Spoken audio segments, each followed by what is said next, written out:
దేవుని అతి పరిశుద్ధ నామానికి మహిమ కలుగును గాక.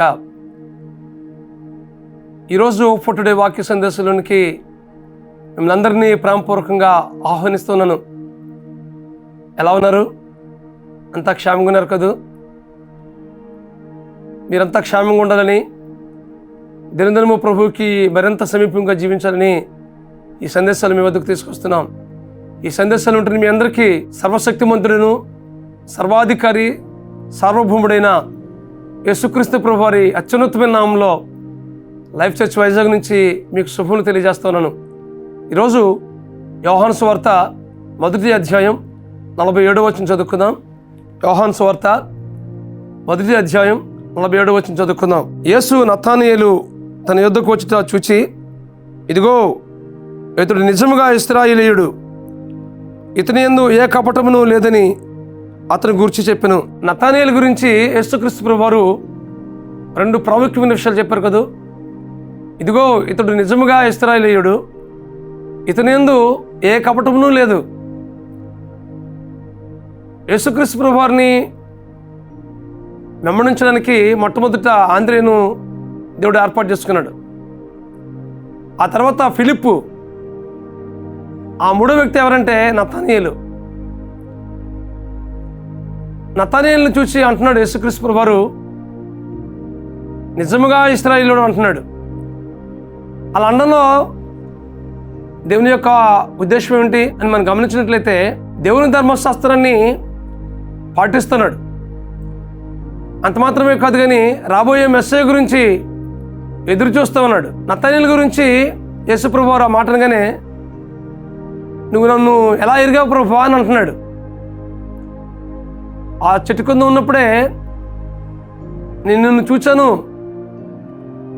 అని చెప్పేసి యేసుప్రభువు వారు చెప్పినప్పుడు, అందుకు నతానయేలు అంటున్నాడు, నువ్వు నిజంగా దేవుని కుమారుడు, ఇశ్రాయేలు రాజు అని నతానయేలు యేసుక్రీస్తు ప్రభువు వారి గురించి చెప్పాడు. నతానయేలు, నువ్వు చెట్టు కింద నేను చూచానని చెప్పినప్పుడు నువ్వు ఇలా చెప్తున్నావా?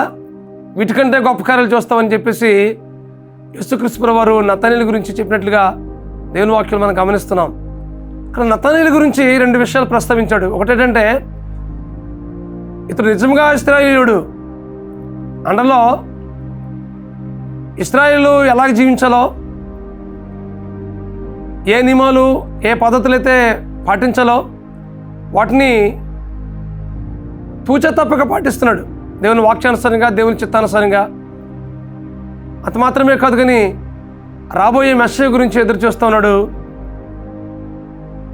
యథార్థమైన హృదయం కలిగిన వాడుగా, యథార్థమైన స్థితి కలిగిన వాడుగా నతానయేలులో చూస్తున్నాం. అంత మాత్రమే కాదు కానీ ఏ కపటం లేనివాడు అని అన్నప్పుడు తన మనసులో ఎలాంటి కపటం లేదు ఈ జీవితంలో. ఈ కపటం అనే మాట మనం చూసినట్లయితే ఒకరిని ఒకలాగా ఇంకొకరిని ఇంకోలాగా చూసే పరిస్థితి కనిపిస్తుంది. కానీ ఈయనలో అలాంటి స్థితి లేదు. ట్రాన్స్పరెంట్ కలిగినటువంటి జీవితం కలిగిన వాడైనా, యథార్థమైనటువంటి జీవిత స్థితి కలిగిన వాడుగా మనం నతానయేలు జీవితంలో చూస్తూ ఉన్నాం. కాబట్టి యేసుక్రీస్తు ప్రభువు వారిని వెంబడించడంలో తన జీవితాన్ని పరిపూర్ణంగా ప్రభువుకి సమర్పించుకున్నాడు. చాలామంది జీవితాలు చూసినట్లయితే కపటమైన స్థితి కనిపిస్తూ ఉంది. లోపల ఒకటి, బయటికి ఇంకోటి కనిపిస్తూ ఉంటుంది. అలాంటి స్థితి కలిగిన వారు చాలామంది ఉంటుంటారు. కానీ నతానయేలులో చూసేది ఏంటంటే, ఏ కపటము లేని వాడు, నిజమైన ఇశ్రాయేలీయుడు. ఇక్కడ మనం దేవుని వాక్యంలో చూస్తూ ఉన్నాం. ఆయా సందర్భాల్లో యేసుక్రీస్తు ప్రభువు వారు చెప్పడం జరిగింది, ఇశ్రాయేలులో ఇంత విశ్వాసాన్ని ఎక్కడ చూడలేదని. ఆయా సందర్భాల్లో దేవుడు అద్భుత కార్యాలు, ఆశ్చర్యకార్యాలు చేస్తున్నప్పుడు ఆయా వ్యక్తి గురించి మాట్లాడుతున్నట్లుగా మనం చూస్తూ ఉన్నాం. ఇక్కడ నతానయేలు గురించి మాట్లాడుతున్నప్పుడు నిజమైన ఇశ్రాయేలీయుడు అంటున్నాడు. ఈ వాక్యం ఉంటుంది మీ జీవితాల్లో. ఈ లోకం నీ గురించి, నా గురించి ఎలాంటి స్టేట్మెంట్ వస్తుంది?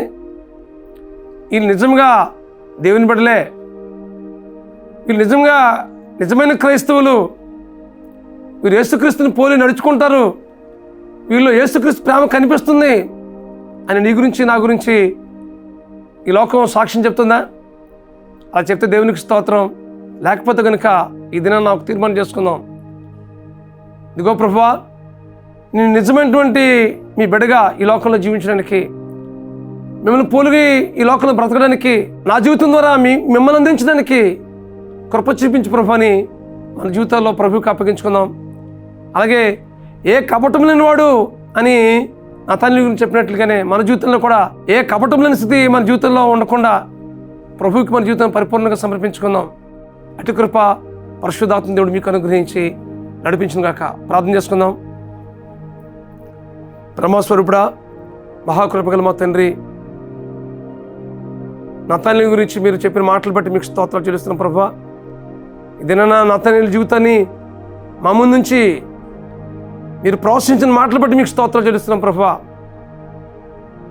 నిజముగా ఈయన ఇశ్రాయేలీయుడు, ఇతని యందు ఏ కపటము లేదు అని నతానీయుల గురించి చెప్పినట్లుగానే ఇదిగో ప్రభువా మా గురించి ఈ లోకం చెప్పేటట్లుగా, అలాగే ప్రభువా మీరు కూడా సాక్ష్యాన్ని మేము పొందుకునేటట్లుగా ప్రభువా ఈ లోకంలో మీ కొరకు మహిమకరంగా జీవించేటట్లుగా కృప చూపించవలసిందిగా ప్రార్థిస్తున్నాం ప్రభువా.